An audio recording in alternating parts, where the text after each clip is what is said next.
ఓం శాంతి 14/2/2024 మధురమైన పిల్లలు, అంతర్ముఖులుగా అయి మీ కళ్యాణం గురించి ఆలోచించండి. విహరించడానికి తిరగడానికి వెళ్ళినప్పుడు ఏకాంతంలో విచారసాగర మంథనం చేయండి.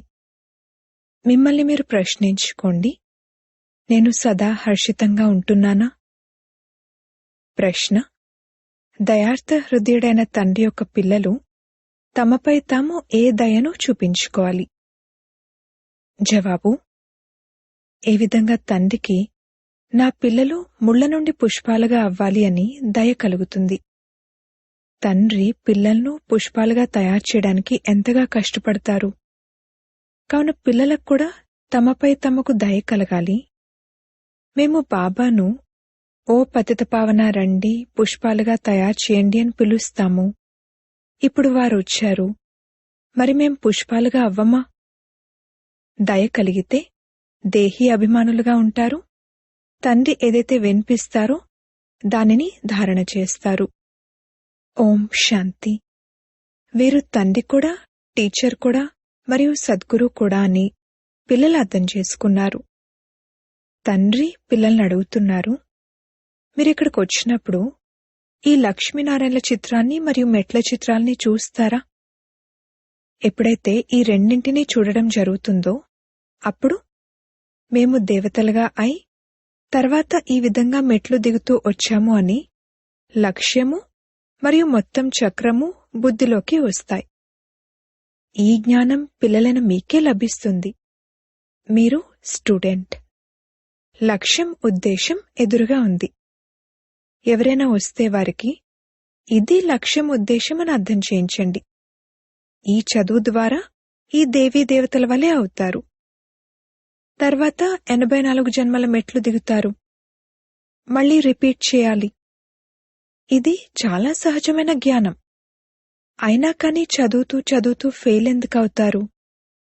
ఆ భౌతిక చదువు కన్నా ఈ ఈశ్వరీయ చదువు చాలా సులభమైనది. లక్ష్యం, ఉద్దేశం మరియు 84 జన్మల చక్రం ఎదురుగానే ఉన్నాయి.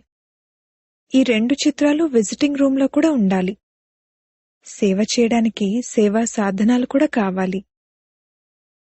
వీటిలోనే మొత్తం జ్ఞానమంతా ఉంది. ఈ పురుషార్థాన్ని కూడా మనం ఇప్పుడే చేస్తాము. సతోప్రధానంగా అయ్యేందుకు చాలా కష్టపడాలి. ఇందులో అంతర్ముఖులుగా అయి విచారసాగర మంథనం చేయాలి. విహరించడానికి తిరగడానికి వెళ్ళినప్పుడు కూడా బుద్ధిలో ఇదే ఉండాలి. నంబర్ వారుగా ఉన్నారు అనైతే బాబాకు తెలుసు. ఎవరైనా బాగా అర్థం చేసుకుంటే తమ కళ్యాణం కొరకు తప్పకుండా పురుషార్థం చేస్తూ ఉండొచ్చు. వీరు బాగా చదువుతారు అని విద్యార్థులు ప్రతి ఒక్కరూ అర్థం చేసుకుంటారు. స్వయం చదవకపోతే తమను తామే నష్టపరుచుకుంటారు. స్వయాన్ని ఎంతో కొంత యోగ్యులుగా తయారు చేసుకోవాలి. మీరు కూడా విద్యార్థులే, అందులోనూ అనంతమైన తండ్రికి విద్యార్థులు. ఈ బ్రహ్మ కూడా చదువుతారు. లక్ష్మీనారాయణులు అనేది పదవి మరియు మెట్లు అనేవి 84 జన్మల చక్రానికి సంబంధించినవి. అది మొదటి నంబర్ జన్మ మరియు ఇది చివరి నంబర్ జన్మ. మీరు దేవతలుగా అవుతారు. లోపలికి వచ్చిన వెంటనే ఎదురుగా ఉన్న లక్ష్యం, ఉద్దేశం గురించి మరియు మెట్ల గురించి అర్థం చేయించండి. రోజూ వచ్చి వీటి ఎదురుగా కూర్చున్నట్లయితే స్మృతి కలుగుతుంది. అనంతమైన తండ్రి మనకు అర్థం చేయిస్తున్నారని మీ బుద్ధిలో ఉంది. మొత్తం చక్రమంతటి జ్ఞానం మీ బుద్ధిలో నిండుగా ఉంది. కావున ఎంత హర్షితంగా ఉండాలి. స్వయాన్ని ప్రశ్నించుకోవాలి, మాకు ఆ అవస్థ ఎందుకుండడం లేదు? ఏ కారణం వలన హర్షితంగా ఉండడంలో ఆటంకం కలుగుతుంది? ఎవరైతే చిత్రాలను తయారు చేస్తారో వారి బుద్ధిలో కూడా ఉంటుంది, ఇది మా భవిష్య పదవి, ఇది మా లక్ష్యం, ఉద్దేశం మరియు ఇది 84 జన్మల చక్రం.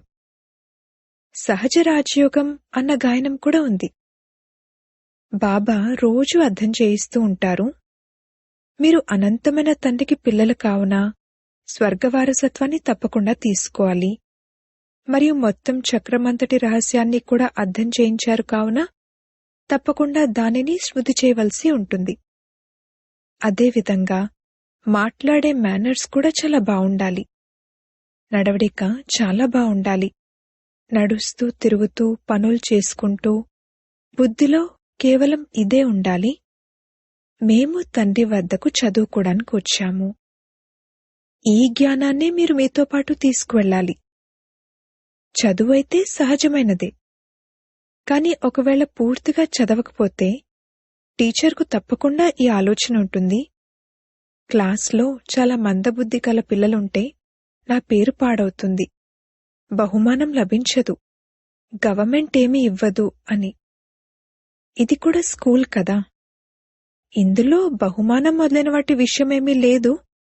అయినా కాని పురుషార్థమైతే చేయించడం జరుగుతుంది కదా. మీ నడవడికను తీర్చిదిద్దుకోండి. దైవీ గుణాలను ధారణ చేయండి. క్యారెక్టర్ బావుండాలి.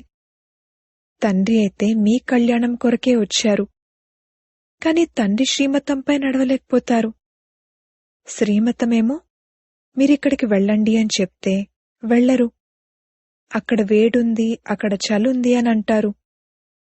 మాకు ఎవరు చెప్తున్నారు? తండ్రిని గుర్తించరు. ఈ సాధారణ రథమే బుద్ధిలోకి వస్తుంది, ఆ తండ్రి బుద్ధిలోకి రానే రారు. పెద్ద రాజులంటే అందరికీ ఎంత భయం ఉంటుంది, చాలా అథారిటీ ఉంటుంది. ఇక్కడైతే తండ్రి అంటారు, నేను పేదల పెన్నిధిని. రచయితైన నా గురించి మరియు రచన యొక్క ఆదిమధ్యాంతాల గురించి ఎవ్వరికీ తెలీదు.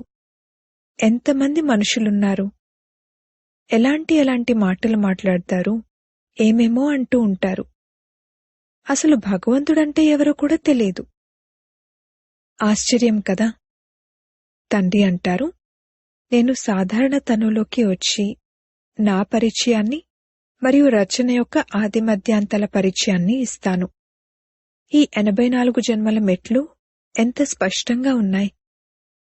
తండ్రి అంటారు, నేను మిమ్మల్ని ఈ విధంగా తయారు చేశాను, ఇప్పుడు మళ్ళీ అలా తయారు చేస్తున్నాను. మీరు పారసబుద్ధి కలవారిగా ఉండేవారు, మరి మిమ్మల్ని రాతిబుద్ధి కలవారిగా ఎవరు తయారు చేశారు? అర్ధకల్పం రావణరాజ్యంలో మీరు పడిపోతూనే వచ్చారు. ఇప్పుడు మీరు తమో ప్రధానం నుండి సతో ప్రధానంగా తప్పకుండా అవ్వాలి. తండ్రి సత్యమైన వారని, వారు తప్పకుండా సత్యాన్నే వినిపిస్తారని వివేకం కూడా చెప్తుంది. ఈ బ్రహ్మ కూడా చదువుతారు, అలాగే మీరు కూడా చదువుతారు. వీరంటారు, నేను కూడా విద్యార్థినే, చదువుపై అటెన్షన్ పెడతాను. యాక్యురేట్ కర్మాతీత అవస్థ అయితే ఇప్పుడింకా తయారవ్వలేదు. ఇంతటి ఉన్నత పదవిని పొందేందుకు చదువుపై శ్రద్ధ పెట్టని వారు ఎవరుంటారు? అందరూ అంటారు, ఇటువంటి పదవినైతే తప్పకుండా పొందాలి, మేమా తండ్రికి పిల్లలం కావున తప్పకుండా యజమానులుగా అవ్వాలి అని. ఇకపోతే చదువులోనైతే పైకి కిందకి అవుతూనే ఉంటుంది. ఇప్పుడు మీకు పూర్తిగా జ్ఞానం యొక్క సారం లభించింది. ప్రారంభంలో పాత జ్ఞానమే ఉండేది. మెల్లమెల్లగా మీరు అర్థం చేసుకుంటూ వచ్చారు. జ్ఞానమనేది వాస్తవానికి ఇప్పుడే మాకు లభిస్తుంది అని ఇప్పుడు అర్థం చేసుకున్నారు. తండ్రి కూడా అంటారు, ఈరోజు నేను మీకు గుహ్యాతి గుహ్యమైన విషయాలను వినిపిస్తాను. వెంటనే అయితే ఎవరూ జీవన్ముక్తిని పొందలేరు, మొత్తం జ్ఞానమంతటినీ తీసుకోలేరు. మొదట్లో ఏమైనా ఈ మెట్ల చిత్రం ఉండేదా? తప్పకుండా మనం ఈ విధంగా చక్రం చుట్టి వస్తామని ఇప్పుడు అర్థం చేసుకుంటారు. మనమే స్వదర్శన్ చక్రధారులము. బాబా ఆత్మలమైన మనకు మొత్తం చక్రమంతటి రహస్యాన్ని అర్థం చేయించారు. తండ్రి అంటారు, మీ ధర్మం చాలా సుఖాన్నిచ్చే ధర్మం. తండ్రే వచ్చి మిమ్మల్ని స్వర్గాధిపతులుగా తయారు చేస్తారు. ఇతరుల సుఖం యొక్క సమయమైతే ఇప్పుడొచ్చింది. ఈ సమయంలో మృత్యు ఎదురుగా ఉంది. ఈ విమానాలు, విద్యుత్తు మొదలైనవి ఇంతకుముందు లేవు. వారి కొరకైతే ఇప్పుడిది స్వర్గం వంటిది. ఎంత పెద్ద పెద్ద మహళ్లను తయారు చేస్తారు, ఇప్పుడు మాకు చాలా సుఖముందని వారు భావిస్తారు. లండన్కు ఎంత త్వరగా చేరుకుంటారు. అంతే, ఇదే స్వర్గమని భావిస్తారు. స్వర్గమని సత్యుగాన్నంటారని, కలియుగాన్ని స్వర్గమని అనరని ఇప్పుడు వారికెవరైనా అర్థం చేయించాలి. నరకంలో శరీరాన్ని వదిలితే తప్పకుండా పునర్జన్మను కూడా నరకంలోనే తీసుకుంటారు. ఇంతకుముందు మీరు కూడా ఈ విషయాలను అర్థం చేసుకునేవారు కాదు. ఇప్పుడు అర్థం చేసుకుంటున్నారు. రావణ రాజ్యం రావడంతో మనం పడిపోవడం మొదలు పెడతాము. అన్ని వికారాలు వచ్చేస్తాయి. ఇప్పుడు మీకు మొత్తం జ్ఞానమంతా లభించింది కావున నడవడిక మొదలైనవి కూడా చాలా రాయల్గా ఉండాలి. ఇప్పుడు మీరు సత్యుగంలో కన్నా ఎక్కువ విలువైనవారు. జ్ఞానసాగరుడైన తండ్రి మొత్తం జ్ఞానమంతటిని ఇప్పుడిస్తారు. ఇతర మనుషులెవ్వరూ జ్ఞానాన్ని మరియు భక్తిని అర్థం చేసుకోలేరు. వారు ఈ రెండింటినీ కలిపేశారు. శాస్త్రాలు చదవడాన్ని జ్ఞానమని మరియు పూజలు చేయడాన్ని భక్తి అని భావిస్తారు. ఇప్పుడు తండ్రి పుష్పాల వలె తయారు చేయడానికి ఎంతగా కష్టపడుతున్నారు. పిల్లలకు కూడా దయ కలగాలి. మీరొచ్చి పద్ధతులను పావనంగా తయారు చేయండి, పుష్పాలుగా తయారు చేయండి అని మీరు బాబాను పిలుస్తారు. ఇప్పుడు బాబా వచ్చారు కావున మీపై మీరు కూడా దయ చూపించుకోవాలి. మేము ఈ విధంగా పుష్పాలుగా అవ్వలేమా? ఇంతవరకు మేం బాబా హృదయ సింహాసనంపైకి ఎందుకు ఎక్కలేకపోయాము? అటెన్షన్ పెట్టరు. తండ్రి ఎంతటి దయార్థ హృదయులు. మీరొచ్చి పావనంగా తయారు చేయండి అని తండ్రిని పతిత ప్రపంచంలోకి పిలుస్తారు.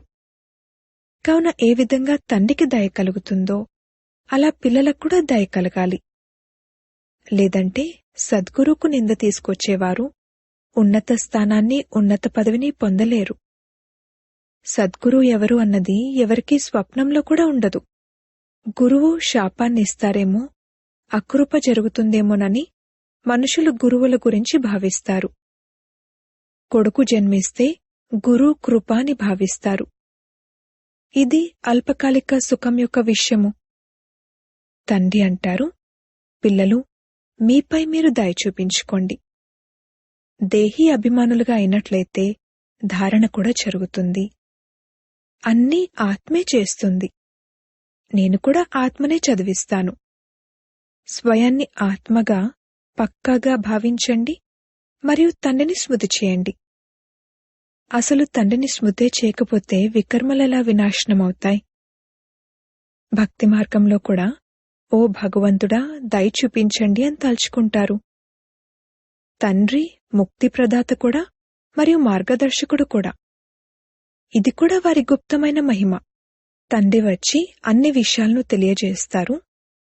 భక్తి మార్గంలో మీరు తలుచుకుంటారు కానీ నేను తప్పకుండా నా సమయంలోనే వస్తాను.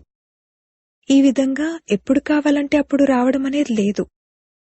డ్రామాలో ఎప్పుడు నిశ్చితమై ఉంటే అప్పుడొస్తాను. ఇకపోతే ఇటువంటి ఆలోచనలు కూడా ఎప్పుడూ రావు. మిమ్మల్ని చదివించేవారు ఆ తండ్రి. వీరు కూడా వారి నుండే చదువుతారు. వారెప్పుడూ ఏ పొరపాట్లు చేయరు. ఎవరికీ దుఃఖాన్ని కలిగించరు. మిగిలిన వారంతా నంబర్వార్ టీచర్లుగా ఉన్నారు. ఆ సత్యమైన తండ్రి మీకు సత్యాన్నే నేర్పిస్తారు. సత్యమైన వారి పిల్లలు కూడా సత్యమైన వారే. తర్వాత అసత్యమైన వారికి పిల్లలుగా అవడంతో అర్ధకల్పం అసత్యంగా అయిపోతారు. ఇక సత్యమైన తండ్రినే మర్చిపోతారు. ఇది సత్యయుగ కొత్త ప్రపంచమా లేక పాత ప్రపంచమా అని మొట్టమొదట అర్థం చేయించండి. అప్పుడు వీరు చాలా మంచి ప్రశ్నలు అడుగుతారు అని మనుషులు భావిస్తారు. ఈ సమయంలో అందరిలోనూ పంచవికారాలు ప్రవేశించున్నాయి. అక్కడ పంచవికారాలుండవు. ఇది అర్థం చేసుకోవాల్సిన చాలా సహజమైన విషయము. కాని ఎవరైతే స్వయమే అర్థం చేసుకోరో వారు ప్రదర్శనలో ఏం అర్థం చేయిస్తారు? సేవకు బదులుగా డిసర్వీస్ చేసొస్తారు. బయటకు వెళ్లి సేవ చేయడం అంత సులువైన విషయమేమీ కాదు. చాలా తెలివి కావాలి. బాబా ప్రతి ఒక్కరి నడవడిక ద్వారా అర్థం చేసుకుంటారు. తండ్రి తండ్రే, కాని ఇదే డ్రామాలో ఉంది అని తండ్రి కూడా అంటారు. ఎవరైనా వస్తే ఒక బ్రహ్మకుమారి అర్థం చేయించడం మంచిదే. పేరు కూడా బ్రహ్మకుమారి ఈశ్వరీయ విశ్వవిద్యాలయం అని ఉంది. పేరు కూడా బ్రహ్మకుమారిలది ప్రసిద్ధమవ్వనున్నది. ఈ సమయంలో అందరూ పంచవికారాలకు అలవాటు పడిపోయి ఉన్నారు. వారికి వెళ్లి అర్థం చేయించడం ఎంత కష్టమవుతుంది. ఏమీ అర్థం చేసుకోరు. జ్ఞానమైతే బావుంది అని కేవలం ఈ మాట అంటారు. స్వయం మాత్రం అర్థం చేసుకోరు. విఘ్నం వెనక విఘ్నం వస్తూ ఉంటుంది. కావున యుక్తులను కూడా రచించాల్సి ఉంటుంది. పోలీస్ కాపలాను ఉంచండి, చిత్రాలను ఇన్ష్యూర్ చేయించండి. ఇది యజ్ఞం. ఇందులో విఘ్నాలు తప్పకుండా కలుగుతాయి. మొత్తం పాత ప్రపంచమంతా ఇందులో స్వాహ అవనున్నది. లేదంటే యజ్ఞమన్న పేరెందుకొచ్చింది? యజ్ఞంలో స్వాహ అవ్వాలి. దీనికి రుద్రజ్ఞాన యజ్ఞం అన్న పేరు ఉంది. జ్ఞానాన్ని చదువు అని కూడా అంటారు. ఇది పాఠశాల కూడా, అలాగే యజ్ఞం కూడా. మీరు పాఠశాలలో చదువుకుని దేవతలుగా అవుతారు. తర్వాత ఇదంతా ఈ యజ్ఞంలో స్వాహ అయిపోతుంది. ఎవరైతే రోజూ అభ్యాసం చేస్తూ ఉంటారో వారే అర్థం చేయించగలుగుతారు. ఒకవేళ అభ్యాసం లేకపోతే వారేం మాట్లాడగలరు? ప్రపంచంలోని మనుషుల కొరకు స్వర్గం ఇప్పుడే ఉంది, అల్పకాలికంగా. మీ కొరకు స్వర్గం అర్ధకల్పం ఉంటుంది. ఇది కూడా డ్రామాగా రచింపబడి ఉంది. దీని గురించి ఆలోచిస్తే చాలా ఆశ్చర్యం కలుగుతుంది. ఇప్పుడు రావణరాజ్యం సమాప్తమై రామరాజ్యం స్థాపనవుతుంది. ఇందులో యుద్ధం మొదలైన వాటి విషయమేమీ లేదు. ఈ మెట్లను చూసి మనుషులు చాలా ఆశ్చర్యపోతారు. తండ్రి ఏమేమీ అర్థం చేయించారు? ఈ బ్రహ్మ కూడా తండ్రి నుండి నేర్చుకున్నారు. అదే అర్థం చేయిస్తూ ఉంటారు. కుమార్తెలు కూడా అర్థం చేయిస్తారు. ఎవరైతే అనేకుల కళ్యాణం చేస్తారో వారికి తప్పకుండా ఎక్కువ ఫలం లభిస్తుంది. చదువుకున్న వారి ముందు చదువుకోని వారు తప్పకుండా తల వంచుతారు, సేవ చేస్తారు. తండ్రి ప్రతిరోజు అర్థం చేయిస్తారు, మీ కళ్యాణం చేసుకోండి. ఈ చిత్రాలను ముందు పెట్టుకోవడంతోనే నష ఎక్కుతుంది. అందుకే బాబా ఈ చిత్రాలను గదులలో పెట్టించారు. లక్ష్యం, ఉద్దేశం ఎంత సహజమైనది. ఇందులో క్యారెక్టర్ చాలా బావుండాలి. హృదయం స్వచ్ఛంగా ఉంటే మనోకామన నెరవేరగలదు.